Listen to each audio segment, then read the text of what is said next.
so now we're going to take example 1, letter B, and we're going to graph that square root function and its inverse.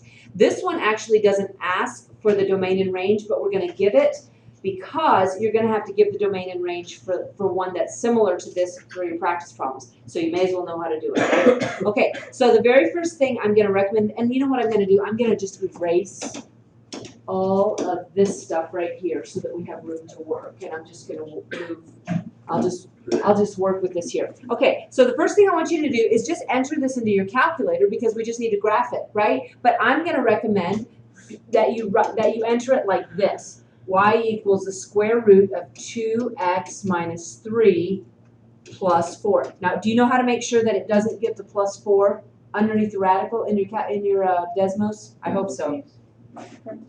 Yeah, or just if you just use the arrow key. Let me get rid of these from the other time. Okay, so if you do, I think if you, well here, you guys, somebody dictate this to me because I can't remember them all. So it's y equals, okay, what's next? Square root, and then what? Alex, go ahead. I think 2x. Okay, 2x minus 3. Thank you. 2x minus 3. Okay, now here, Brianna, here's where you go. Use your arrow here, and then that takes you out from underneath the parenthesis from the radical. Do you see that? And you said it's plus 4? Okay, cool. Plus 4. All right, so there's our oh my goodness, look at that function. That looks kind of weird. I'm gonna change. Oh, okay, I can see it now. Do you see it? You good? All right, so yeah, that's done. That's easy. All right, let's come back here.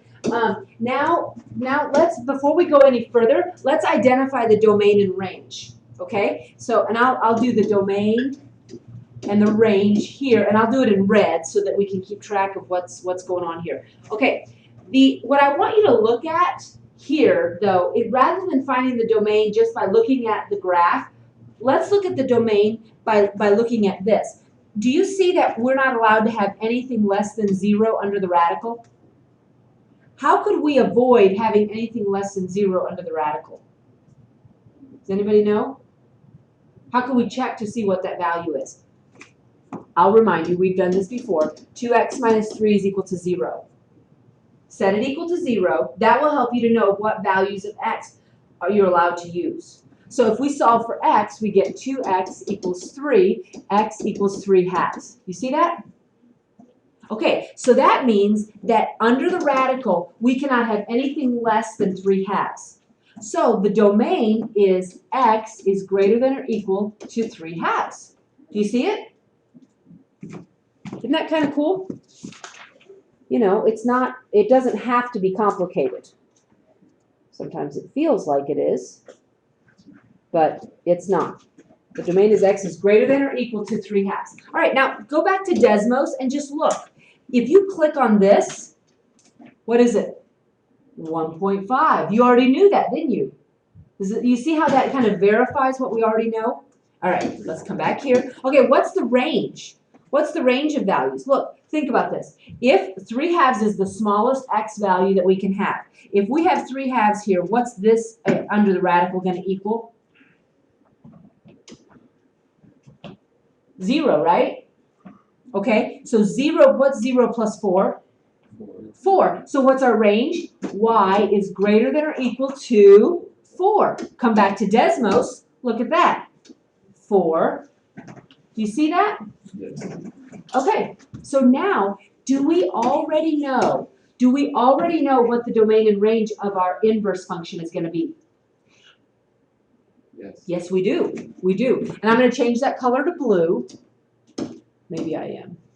Okay, maybe I'll change it to black. Okay, I am fond of black, right? Okay, so domain, right?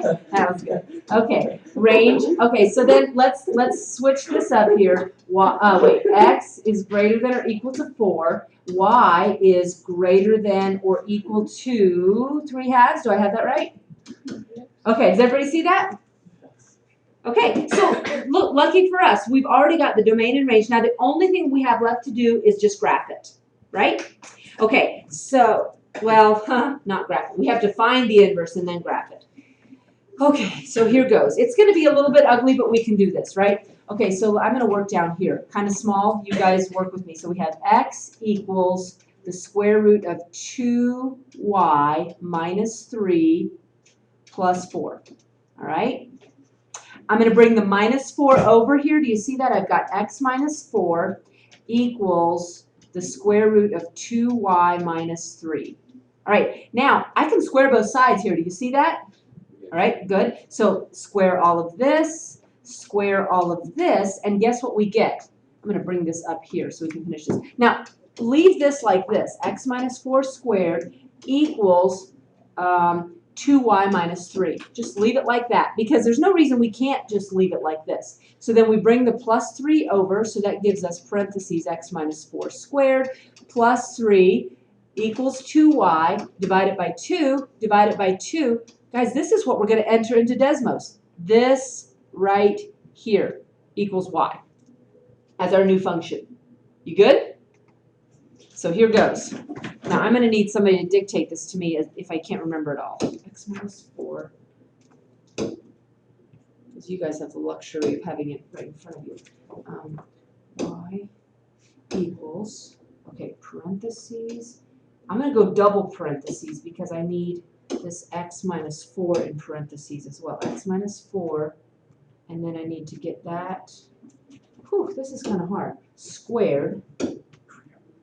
Use these left and right arrows as you need to get outside or inside of parentheses. X minus 4 squared. Now what do I need to add? Is it plus 3? Okay, thank you. Plus 3. My memory's doing better than I thought it would. Okay, now I need, do you see how I need to get outside the parentheses here so I can get it divided by 2? When I go like this and then hit divided by, that gives me the ability. Do you see that? Did it work for you guys? Kind of worked? Okay, now I know that over here in this area down here by the origin, like all this area right here, guys, I understand that this area is not very symmetrical. But do you see where the symmetry begins? It's very obvious, isn't it? Let me just scoot this down here and hide everything that doesn't have symmetry. That's beautiful symmetry.